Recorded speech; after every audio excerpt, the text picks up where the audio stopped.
سب تمہارا کرم ہے آقا کی بات اب تک بنی ہوئی ہے۔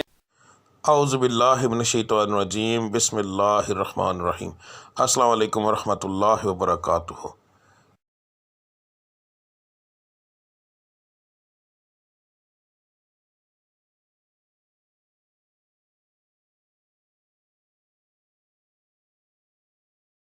آج کا دن کیسا رہے گا یہ بتانے کے بجائے میں آپ لوگوں کو یہ کیوں نہ بتاؤں کہ کس پڑھائی سے اللہ تعالیٰ کے وہ کون سا بابرکت نام ہے جس کو پڑھنے سے آپ کا آج کا دن بہترین رہے گا۔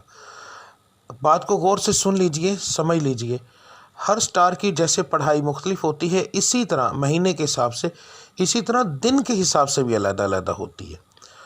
تو میں آپ کو جس طریقے سے بتا رہا ہوں اس کا مقصد یہ ہے کہ آپ جو آپ کے آج کے سٹار کی پڑھائی ہے وہ کریں گے تو اس کا نتیجہ آپ کو فوری طور پر ملے گا۔ یعنی کہ اس کا یہ پڑھائی تو ایک دن آپ نے کرنی ہے مگر اس کا نتیجہ فوری طور پر ملتا ہے۔ دوسرا، اللہ تعالیٰ کی ذات کو روزانہ اپنے حساب سے یاد کرنا، بار بار علیحدہ علیحدہ ناموں سے یاد کرنا، تو وہ ایک بڑا بابرکت چیز ہے، بڑا بابرکت کام ہے۔ تو اللہ کی ذات ان ناموں کے حساب سے آپ کو بہت زیادہ آپ پر کرم کرتی ہے۔ تو ہر سٹار کے مطابق آپ کی پڑھائی کیا ہے وہ آپ کو آگے جا کے ویڈیو میں پتہ چل جائے گا۔ پڑھنے کا طریقہ بتانے لگا ہوں۔ اس کے اندر دو طرح کی پڑھائی ہے۔ ایک پڑھائی آپ نے فجر کی نماز کے بعد کرنی ہے۔ اگر ایک مثال ہے، میں نے یہ بتایا ہے کہ یا اللہ آپ نے پڑھنا ہے تو صرف میں نے اتنا لکھا ہے یا اللہ، اس کے آگے تعداد نہیں لکھی کیونکہ یہ دونوں پڑھائیاں لا تعداد ہوں گی۔ ان کو پڑھنے کے لیے ایک تو آپ کو یاد رکھیے کہ باوضو ہونے کی ضرورت نہیں، اللہ کو کسی بھی حالت میں آپ یاد کر سکتے ہیں۔ تو آپ نے پڑھائی فجر کے بعد کرنی ہے، تسبیح عادتاً پکڑنی ہے تو پکڑ لیں ورنہ کوئی خاص ضرورت نہیں۔ تو رب العزت کی ذات کو لا تعداد یاد کرو تاکہ وہ آپ کو لا تعداد رزق عطا فرمائے، لا تعداد خوشیاں عطا فرمائے، آپ کے ستارے کو عروج ملے، آپ کی بندشیں ٹوٹیں۔ تو صبح کی پڑھائی کرنا بہت زیادہ ضروری ہوتا ہے ان چیزوں کے لیے، اور فجر کی نماز کے بغیر یہ چیزیں ممکن ہی نہیں ہیں۔ تو آپ نے فجر کی دونوں پڑھائیاں دیکھ لینی ہیں۔ فجر کے وقت آپ نے کون سی پڑھائی کرنی ہے وہ بھی دیکھ لیں۔ اس کے بعد دوسرا جو لفظ ہوگا، ٹھیک ہے، گھر سے کام کے لیے نکلتے وقت، تو آپ نے یہ لفظ آپ نے کب پڑھنا ہے؟ اگر آپ گھر سے باہر کام کرنے کے لیے جاتے ہیں تو پھر کام پر جانے سے پہلے جب آپ تیار ہو رہے ہوں گے، اس وقت کام کی تیاری کے لیے جب آپ تیار ہوں گے، آپ اس وقت یہ پڑھیں گے، اور پھر پورے دن کے اندر وقفے وقفے کے ساتھ یہ لفظ آپ لا تعداد پڑھیں گے تو انشاءاللہ تعالی آپ کو اس سے فائدہ ہوگا۔ اس کا بہترین حل ہے اسکرین شاٹ لے لیا کریں روزانہ ویڈیو کا، تو وہ آپ لا تعداد پڑھیں گے، وضو بغیر وضو، بس جگہ کا دھیان رکھنا ہے کہ صاف اور پاک ہو، ٹھیک ہے۔ تو اس کے بعد جو لوگ گھر کے اندر بیٹھ کر کام کرتے ہیں ان کے لیے کوئی پابندی نہیں ہے، وہ اس وقت سے ہی پڑھنا شروع کر دیں گے نماز سے فارغ ہونے کے بعد، چاہے وہ رات کو کام کرتے ہیں جیسے آن لائن کا کام کرنے والے، کوئی ایسا کام کرتے ہیں جو گھر کے اندر فیکٹری ہے کوئی ایسا، تو انہوں نے گھر سے باہر نہیں جانا، تو اس لیے وہ لوگ جو ہیں وہ پڑھائی شروع کریں گے فجر کے بعد، دعا کرنے کے بعد جب اٹھ جائیں گے تو اس کے بعد وہ چلتے پھرتے یہ پڑھتے رہیں گے۔ دن کے اندر ایک بار پڑھیں، 10 بار پڑھیں، 20 بار پڑھیں، جتنا پڑھیں گے۔ لا تعداد کا مقصد یہ ہوتا ہے کہ جتنا پڑھتے جائیں گے اتنا اللہ کی ذات کرم کرتی جائے گی، ٹھیک ہے۔ تو اب آپ کی پڑھائی آپ دیکھ لیں۔ ملتے ہیں اگلی ویڈیو میں، تب تک کے لیے مجھے اجازت دیجیے۔ اللہ آپ سب کا حامی و ناصر۔ السلام علیکم ورحمۃ اللہ وبرکاتہ۔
سب کو